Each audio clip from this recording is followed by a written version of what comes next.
Today it's all about 3D letter manipulation in Photoshop. In today's tutorial, I'm going to show you how to turn this into this in a few easy steps. For those who don't know me, my name is Darren Goddard. I'm a creative production specialist with over 20 years experience. Anyway, that's enough about me. So let's jump in and get in a Photoshop. Now we're in Photoshop. I've got my document open with an image that I've generated using the text to image fill in Photoshop. If you'd like a tutorial about how to use this function, then please drop a comment below and I will be happy to make one.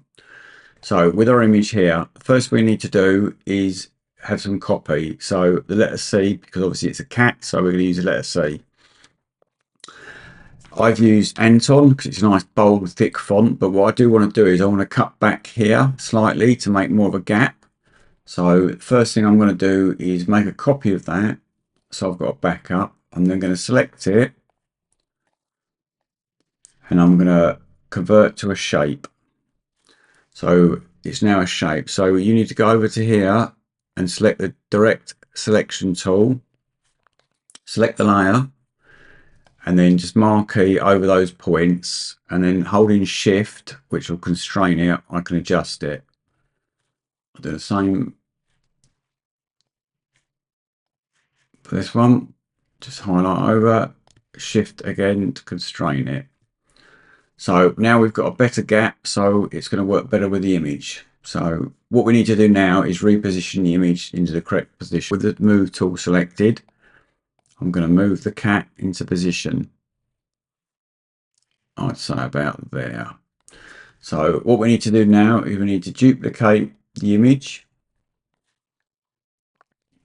and we need to duplicate the C, because what we'll be using one of the C's for the main image and one for the 3D effect. So with the bottom one selected, I'm just going to move it over, and obviously we can't see anything, so I'm just going to reduce the fill opacity and we can just see, switch these two off for now, we can see how far out the drop shadow is going to be. So I've smoothed it over slightly so we've got a bit of a better drop shadow. Well, 3D effect, not really drop shadow. So we just have to remember which is which. So I'm just going to reposition these. Just going to rename that one as main. And then we'll call this one 3D. So now we know which is which. So that's the 3D effect, which is underneath. So with those now in position and the image is in position, we can now see that there's a little bit of a gap here. So we're going to have to literally move our images. So I'm going to select them both at the same time and then just move it down to there. So this way it will fill the whole of the letter. Right, so what we need to do now, we need to mask out the image into the shapes. So we'll take the first one and place that above the main. And then what you need to do is you need to select the image, hold down Option on a Mac or Alt on a PC, and you get this little symbol here, and you click, and that makes a mask. And then we'll do the same for this one. So now you can see it's perfectly masked out the image within those shapes. Well, I'm just going to go back to that one, make the opacity 100% again. And now, obviously, doing that, you've lost the 3D effect. So what we need to do is we need to color correct this slightly by just making it a bit darker so it will give the depth. With the 3D one selected, we'll just go into here. We'll go into levels and we'll just increase the shadow.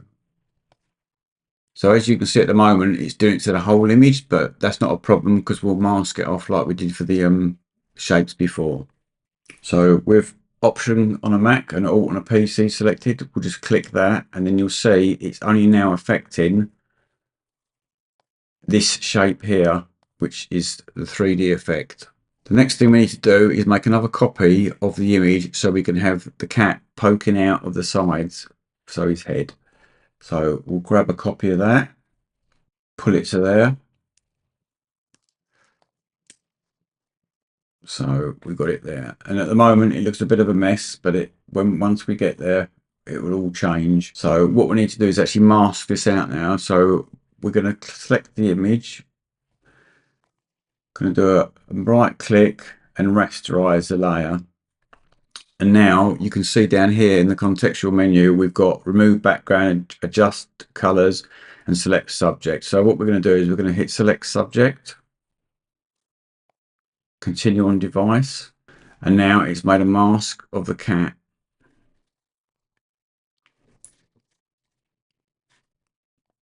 So we can select the layer mask, and it's now cut the cat out. As you can see, it's not perfect because it's a lot of things going on in the background, so we'll have to adjust this slightly. But for this effect, I'm going to put a blur on it as well, so it will work okay. We'll move the cat to the top now. With the cat at the top, we can start painting away pieces we don't want. So I'm going to get the brush tool, which is B on the keyboard, and then use the brackets, and I'm just going to paint away where I don't want the cat to overlap and come outside the shape. So that's painting on the layer mask.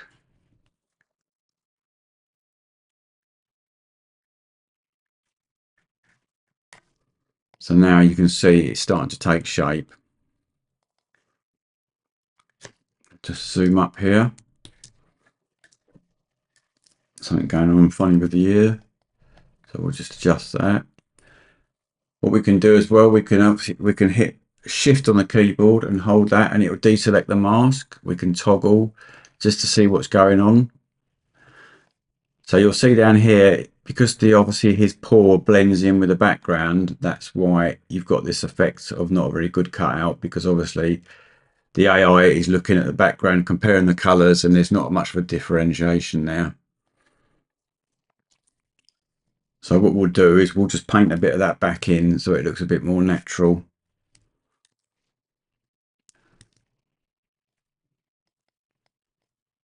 Like that. So a little quick tip, if you hit X on the keyboard when you're painting on the mask, this will flip it to take something away or add something. So as you can see there, I'm bringing in a bit too much of the background, so I'll hit X, it'll flip it around, and then I can mask that out. So there we go. Just zoom in a bit to check, and then we'll zoom back out. Right, so that doesn't look too bad to me. So what we're going to do now, we're actually going to put an effect on this. I'm going to copy that top layer. So what we're going to do here is we're going to add a little bit of a motion blur on the image. So we'll select the back one, go up to filter, blur gallery, path blur. So we'll draw a path there, and then we'll adjust the speed here and the taper. And there you can see we've got like a blur effect going on. We'll OK that.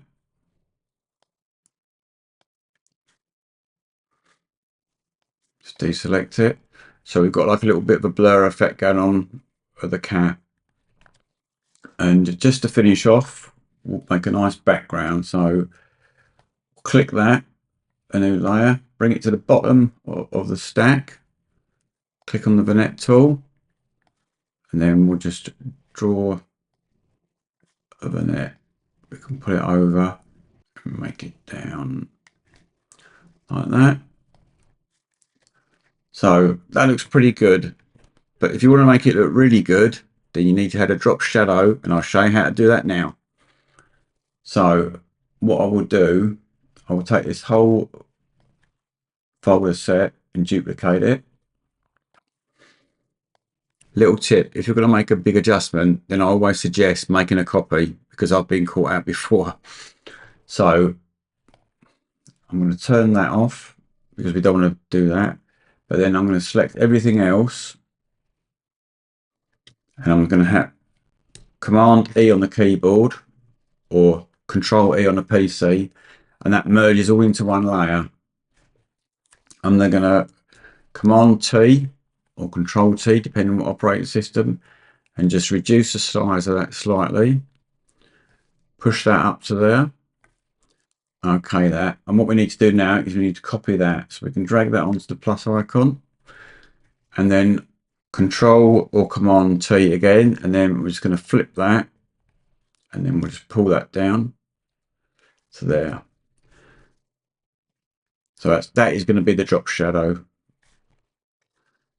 So that's the one at the top, that's one at the bottom. So we'll rearrange the order.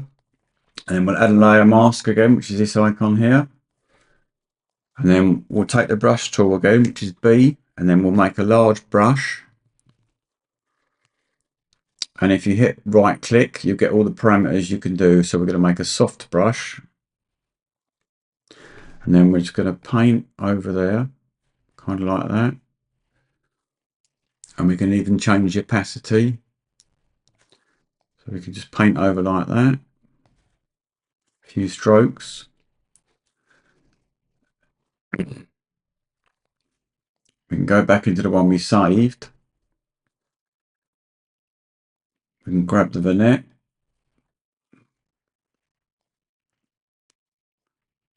Pull that outside. So, and then switch that on. So now we've got the reflection. What we need to do is just add a little drop shadow at the base. So once again, we'll create a new layer. Place that there. Make a smaller brush. Pick a color. Pick a black for this. And then we can just see, like, if you just stroke, you can see what kind of shadows you're going to get. So we'll make the brush a bit smaller. And just draw over like that. We can then set the style of the layer to multiply. And then we can reduce the opacity. And there we have it, placing the image in a 3D shape, as simple as that. So that brings us to the end of today's tutorial. If you enjoyed what you've seen today, please consider giving me a like and subscribing to the channel for more content like this, tips and tricks of how to use Photoshop in a productive and easy way. Thanks and keep creating. And just before you go, check this video out here next. I think you'll like it.